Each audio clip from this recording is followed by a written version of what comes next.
Have you ever stopped to think about how much power a government should actually have?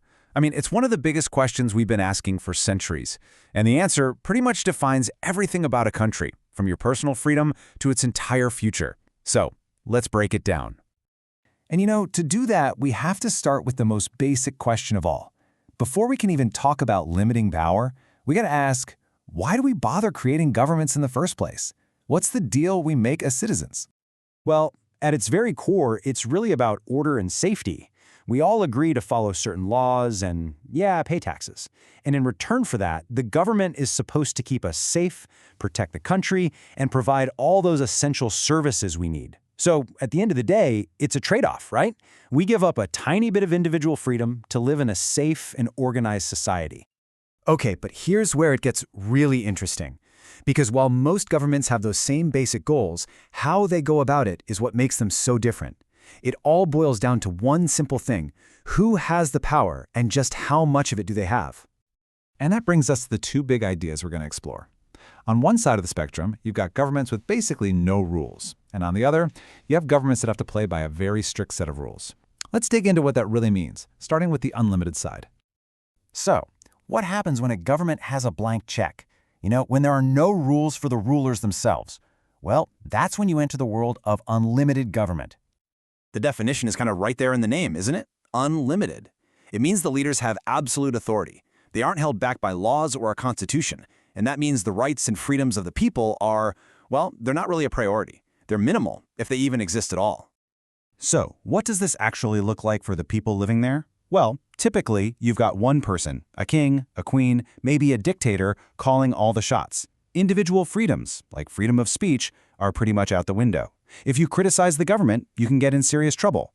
And to keep that control, these governments often use things like secret police to spy on their own citizens, just to make sure nobody steps out of line. So you might be wondering, how on earth did rulers justify this kind of absolute power for so long? For centuries, a lot of them used this idea called divine right. The argument was pretty simple, really. Their power to rule didn't come from the people they were ruling. No, it came directly from God. And hey, if a king only has to answer to God, who on earth has the right to question him? Okay, so that's one side of the coin. Now let's flip it over and look at the total opposite. A system that's designed from the very beginning to stop that kind of absolute power from ever getting a foothold. This table just lays it all out, plain and simple. Let's look at that first row. Who has the power?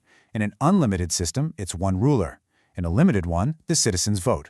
What about rights? You go from having few or none at all to having lots of them, protected by a constitution.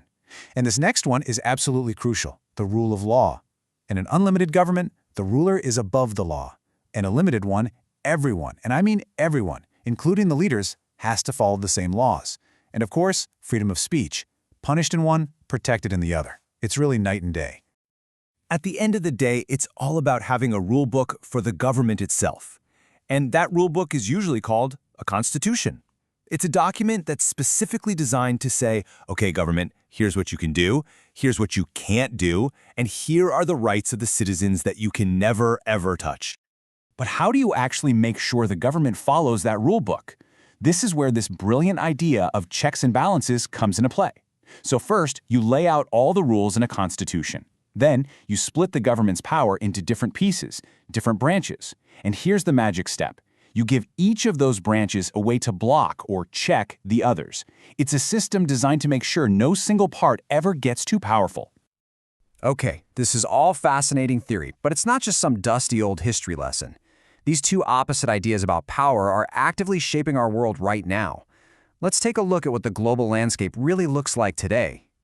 Think about it. There are nearly 200 countries on this planet, and every single one of them, in its own unique way, lands somewhere on that spectrum between limited and unlimited power. And here's the key takeaway. For a huge chunk of history, unlimited governments, like those old absolute monarchies, were pretty much the default. But today, that whole picture is flipped. The vast majority of governments around the world are now considered limited. And that massive change didn't just happen on its own. It was the result of centuries of new ideas about rights and liberty, sparking revolutions that demanded governments answer to the people, not the other way around. And when we talk about limited government today, the most common version you're going to find is the representative democracy. This is the system most of us are familiar with. Instead of everyone voting on every single law, we citizens elect officials to represent us and make those decisions for us. And this is what's so critical to understand. A limited government isn't a spectator sport. It actually depends on its citizens to get involved, to vote in elections, to share their opinions, and to hold the leaders they elect accountable. In a system like this, the power ultimately flows from the people. And that brings us to our final thought. That line between a limited and an unlimited government, it's not set in stone. It requires constant attention and work from its citizens to protect the very rules that keep that power in check. Which makes you wonder, doesn't it? What does it really take to keep that balance? And what happens when we start to forget just how fragile it can be?